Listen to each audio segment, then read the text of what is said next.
अमेरिकी stock market में 3 अप्रैल को जो हुआ उसकी उम्मीद शायद किसी ने नहीं की होगी। 2 अप्रैल को रेसिप्रोकल टैरिफ के ऐलान के बाद अमेरिकी स्टॉक मार्केट क्रैश कर गए।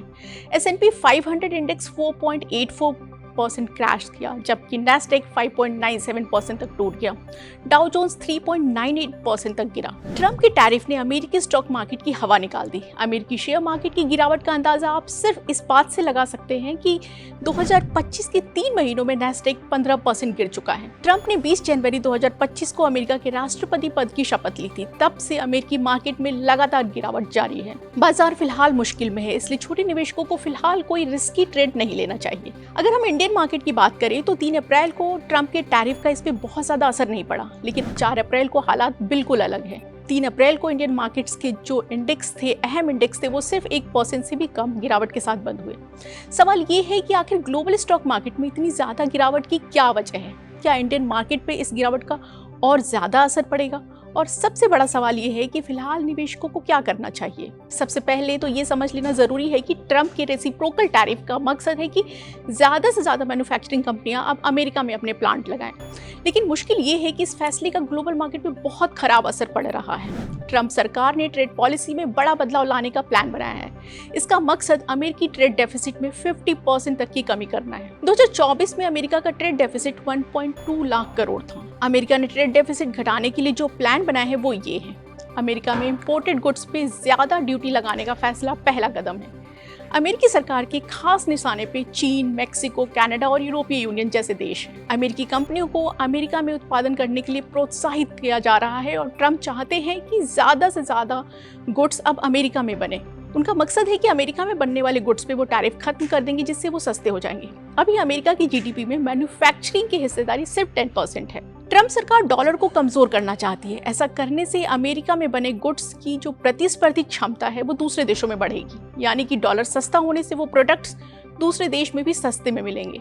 फाइनेंशियल इन्वेस्टमेंट को हतोत्साहित करना भी ट्रंप की चाहत है। ट्रंप सरकार चाहती है कि जो ज्यादातर निवेश अमेरिकी स्टॉक मार्केट में जा रहा है वो वहां ना जाकर के इंफ्रास्ट्रक्चर पे लगाया जाए। इससे रोजगार के नए मौके बनेंगे। एक सवाल ये भी है कि जब ट्रंप सब कुछ अमेरिका को ध्यान में रख के कर रहे हैं तो फिर अमेरिकी मार्केट में इतनी गिरावट क्यों आ रही है?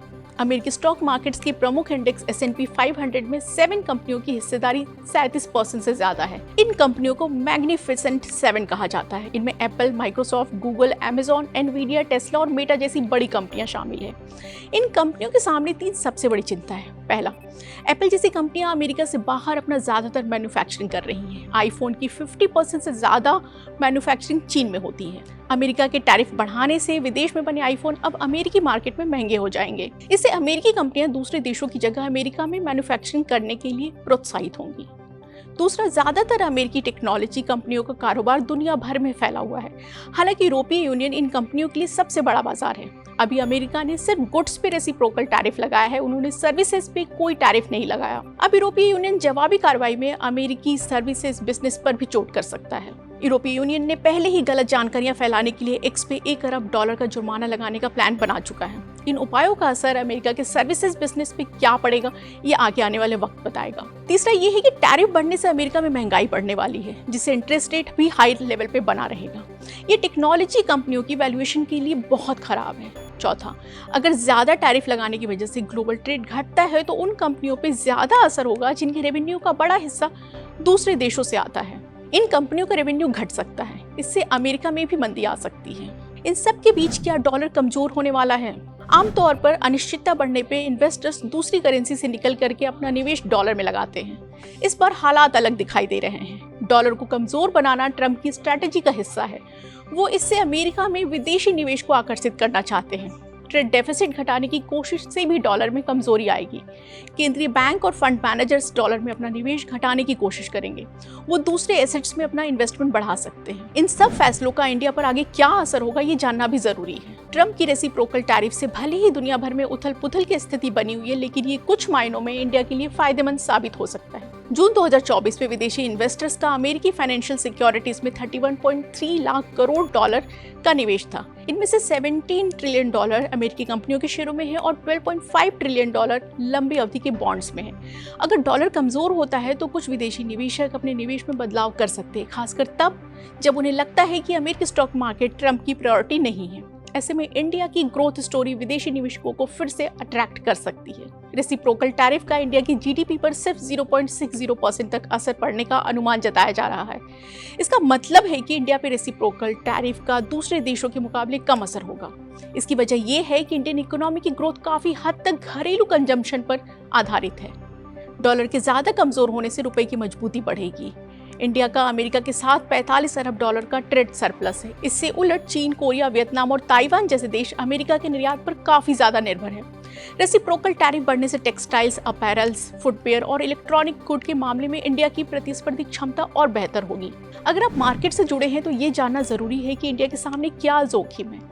विदेशी निवेशकों ने सिर्फ मार्च में इंडियन मार्केट्स में 3 अरब डॉलर से ज्यादा की बिकवाली की है। एक समय इंडियन स्टॉक्स में विदेशी निवेशकों की हिस्सेदारी 32% थी, जो अब घटकर 17% पे आ गई है। इंडिया में विदेशी निवेशकों का ज्यादा पैसा इमर्जिंग मार्केट फंड्स के जरिए आता है। फिलहाल बड़े इमर्जिंग मार्केट्स में कुछ गंभीर आर्थिक दिक्कतें दिख रही हैं, जिससे इंडिया में विदेशी निवेशकों की बिकवाली जारी रह सकती है।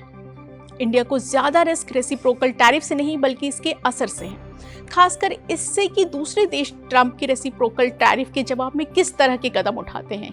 चीन का कुल मर्चेंडाइज ट्रेड डेफिसिट 992 अरब डॉलर है, जिसमें से सिर्फ अमेरिका की हिस्सेदारी 360 अरब डॉलर है। अगर ये गुड्स दूसरे देश में पहुंचता है तो बाजार सस्ते गुड्स से पट जाएगा। ये लोकल इंडस्ट्रीज के लिए बड़ा रिस्क हो सकता है। सबसे अहम सवाल है कि निवेशकों को क्या करना चाहिए। निवेशकों को उन कंपनियों के स्टॉक्स पे फोकस करने की जरूरत है जिनके बिजनेस में घरेलू मांग की ज्यादा हिस्सेदारी है। बैंक, इंफ्रास्ट्रक्चर और एफएमसीजी कंपनियां इसके बेहतरीन उदाहरण हैं। अमेरिकी टेक्नोलॉजी कंपनियों से जितना दूर रहेंगे उतना बेहतर है। एक तरफ ट्रंप की पॉलिसी तो दूसरी तरफ यूरोपीय यूनियन की जवाबी कार्रवाई का असर इन कंपनियों पे पड़ सकता है। इंडियन फार्मा कंपनियों के स्टॉक्स में 3 अप्रैल को तेजी दिखी क्योंकि रेसिप्रोकल टैरिफ का असर इन कंपनियों पर नहीं पड़ेगा, लेकिन आज हालात इसके भी बदल चुके हैं। अच्छे फंडामेंटल्स और वैल्यूएशन वाली फार्मा कंपनियों का अट्रैक्शन बढ़ा है। लार्ज कैप स्टॉक्स की वैल्यूएशन ठीक लग रही है, जबकि मिड कैप और स्मॉल कैप स्टॉक्स की वैल्यूएशन अभी भी ज्यादा है। अगर विदेशी निवेशक लार्ज कैप स्टॉक्स में बिकवाली जारी रखते हैं तो इनकी कीमतें और अट्रैक्टिव हो जाएंगी। इंडियन मार्केट्स में आगे और गिरावट बढ़ सकती है। अगर दुनिया के बाजार गिरते हैं तो इंडियन मार्केट भी इससे पूरी तरह अछूता नहीं रहेगा। इंडियन मार्केट्स को इस गिरावट के असर से बाहर निकलने में समय लग सकता है। ऐसे में बाजार में उतार चढ़ाव जारी रह सकता है। आपको इस गिरावट में थोड़ी थोड़ी खरीदारी करने का मौका मिलेगा। अमेरिकी डॉलर पे दबाव जारी रहने से गोल्ड की चमक बढ़ेगी। ऐसे में डाइवर्सिफिकेशन भी जरूरी है। अपने इन्वेस्टमेंट पोर्टफोलियो में इक्विटी और फिक्स्ड इनकम एसेट्स के साथ गोल्ड को भी शामिल कर सकते हैं। शेयर बाजार से जुड़ी ऐसी तमाम खबरों को जानने के लिए आप मनी कंट्रोल हिंदी के साथ जुड़े रहें। इसके लिए हमारे फेसबुक पेज को लाइक करें, यूट्यूब चैनल को सब्सक्राइब करें और हमारे व्हाट्सएप चैनल से भी कनेक्ट करें, जिसका लिंक नीचे कमेंट बॉक्स में दिया है।